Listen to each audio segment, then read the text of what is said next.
प्रिय विद्यार्थियों, हम सत्सई परंपरा के बारे में पढ़ रहे थे। हमने देखा कि रीतिकाल में और उससे पूर्व भी सत्सई लेखन की परंपरा रही। बिहारी की सत्सई प्रमुख स्थान रखती है इन सब सत्सइयों में, और आज हम देखेंगे कि बिहारी के बाद भी कुछ सत्सइयाँ लिखी गई और वो कौन सी थी। हम ये देखते हैं कि श्रृंगार काल का जो बिहारी के बाद का समय है, उसमें भी बिहारी की सत्सई को जो लोकप्रियता मिली उसका लोगों ने जमकर अनुकरण किया, और उन्हीं के अनुकरण पर लिखी गई मतीराम की सत्सई, रसनिधि का रतन हजारा, राम सहाय की राम सत्सई और विक्रम शाह की विक्रम सत्सई, ये सब लिखी गई। इनमें मतीराम की सत्सई तो बिहारी की सत्सई के कुछ निकट पहुंच सकी, बाकी उतने महत्वपूर्ण नहीं थी। बिहारी ने पंडित पद्म सिंह शर्मा के शब्दों में बिहारी के बारे में जो कहा गया वो ये था कि गाथा और आर्य सप्तशती के मजमून छीन लिए, लेकिन बिहारी की सत्सई को आदर्श मानकर चलने वाले जो कवि थे उन्होंने भी बिहारी के भावों का अपहरण करके उसे कुछ कुछ छिछला सा बना दिया। उन्होंने बिहारी के मजमून को बिगाड़ दिया। बिहारी की सत्सई का सौंदर्य उसकी समास पद्धति, भाषा सामर्थ्य और शब्द चयन में है। बिहारी ने अपने सत्सई में, अपने दोहों में ऐसे ऐसे समासों का प्रयोग किया है, शब्दों का चयन इतना अनूठा है कि एक दोहे में से अगर हम शब्द हटा दें तो सारे दोहे का अर्थ जो है बिगड़ जा सकता है। अमरुक शतक में एक भाव के लिए एक बड़ा श्लोक है। बिहारी ने उसे बिल्कुल काट छाँट कर अभिधा के स्थान पर व्यंजना का प्रयोग करते हुए बिहारी सत्सई के दोहों का उत्कर्ष जो है वो उस अमरूक के श्लोक से भी बढ़ा दिया। जैसे मैं मिसहा सोयो समझ, मुँह चूम्यो ढिंग जाए, हंस्यो किसानी गल गयो, रही गरे लिपटाए। ऐसे ही बिहारी और मतीराम की सत्सइयों के दोहों का अगर हम तुलना करें तो देखिए, दृग मिहिचत मृगलोचनी, भर्यो उलट बुझबात, जान गई तिय नाथ के, हाथ परस ही हाथ। मतीराम लिखते हैं, खेलत चोर मिहिचनी, परे प्रेम पहचान, जानी प्रकट परसत तैं, तिय लोचन प्रिय पान। यानी बिहारी के दोहों में जो भावनाएं हैं, जो भाव प्रवणता है, वैसी किसी अन्य में उतनी प्रगाढ़ नहीं मिलती। इसी भाषा सामर्थ्य के अभाव के कारण जो बिहारी के बाद के सत्सईकार हैं वो बिहारी की छाँव को भी नहीं छू सके। बिहारी की सत्सई की सबसे बड़ी विशेषता उसकी लोकप्रियता है। उस पर 50 टीकाएँ लिखी गई, जिनमें कुछ पद्य भी हैं।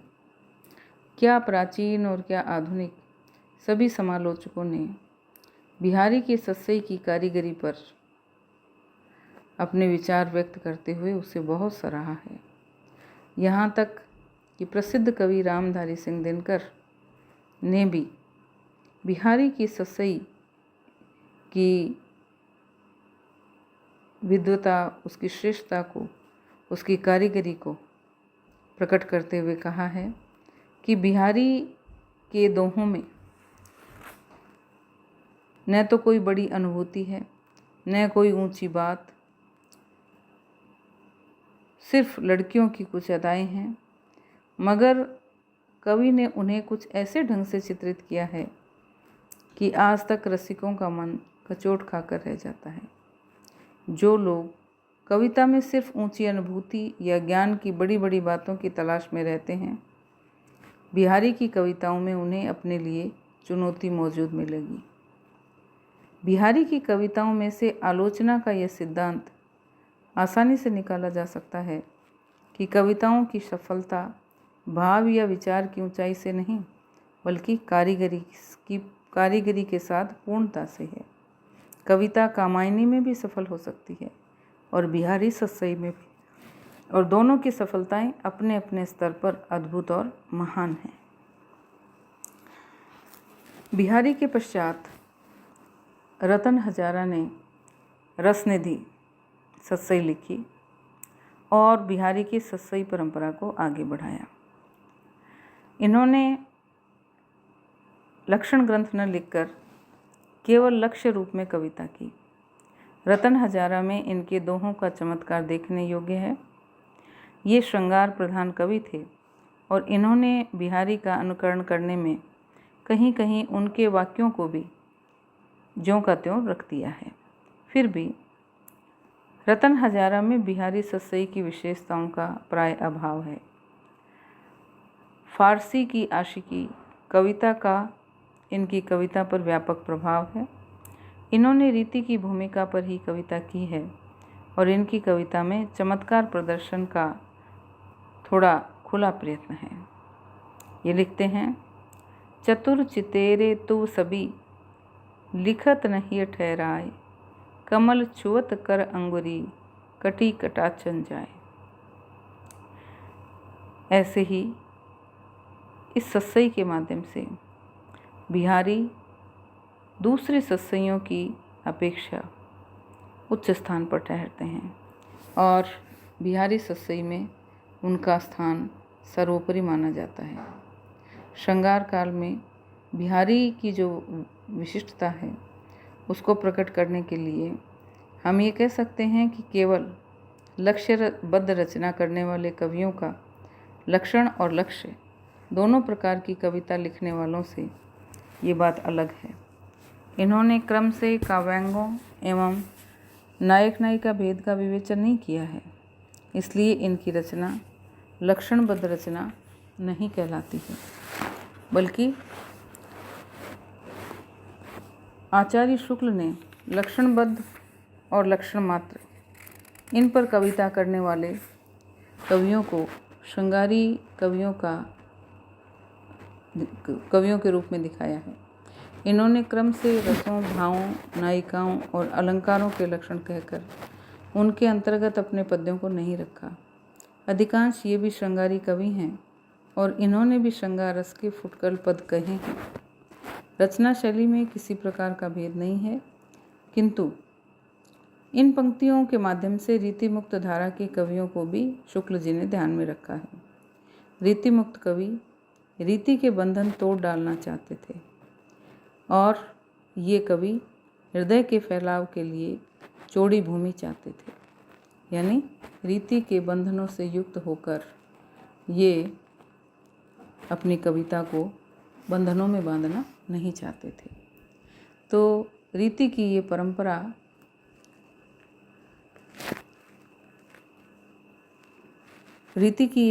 जो थी वो बिहारी के पश्चात भी चल रही थी, लेकिन बिहारी का जो स्थान है उसके बारे में हम चर्चा करते हैं। सत्सई में महाकवि बिहारी का क्या स्थान था।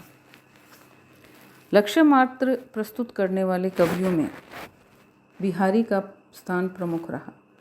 अतः हमने स्पष्टतः देखा था कि बिहारी ने अपनी रीति की सारी जानकारी का अपने काव्य में बड़े सुंदर ढंग से प्रयोग किया है। साधारण साहित्य प्रेमी तो इन कवियों की सरस उक्तियों का आस्वादन करते ही हैं, रीति के जानकार भी विशेष आनंद प्राप्त कर सकते हैं, क्योंकि उनके आगे सारा राज खुल जाता है और वे इस काव्य की रीति बंधन एवं सौंदर्य दोनों पर मुग्ध होते हैं। आचार्य पंडित विश्वनाथ प्रसाद मिश्र के शब्दों में यदि हम कहें तो उन्होंने कहा है कि प्रेम के भीतर उन्होंने सब प्रकार की सामग्री, सब प्रकार के वर्णन प्रस्तुत किए हैं और वे भी इन्हीं 700 दोहों में। यानी बिहारी की जो सत्सई है उसमें सब प्रकार की सामग्री है, सब प्रकार के वर्णन हैं और वो अपनी सत्सई के छोटे छोटे दोहों में उन्होंने प्रस्तुत किए हैं। यह उनकी विशेषता है। नायिका भेद या श्रृंगार का लक्षण ग्रंथ लिखने वाले किसी नायिका या अलंकार आदि का वैसा साफ उदाहरण प्रस्तुत करने में समर्थ नहीं हुए जैसा बिहारी ने किया है। और हमें यह भी निश्चित रूप से मानना चाहिए कि उनके जोड़ का हिंदी में दूसरा कवि नहीं हुआ, क्योंकि मुक्तकों में जो जो विशेषताएं होनी चाहिए वे बिहारी में सबसे अधिक मात्रा में पाई जाती हैं और उसका सर्वश्रेष्ठ उदाहरण बिहारी सत्सई है। इस तरह सत्सई परंपरा में बिहारी का महत्वपूर्ण स्थान है। अपने काव्य की व्यंजकता, उक्ति चातुर्य, श्रृंगार प्रधान पदों और चमत्कार पूर्णता के कारण कवि बिहारी सत्सई में प्रमुख स्थान रखते हैं। धन्यवाद।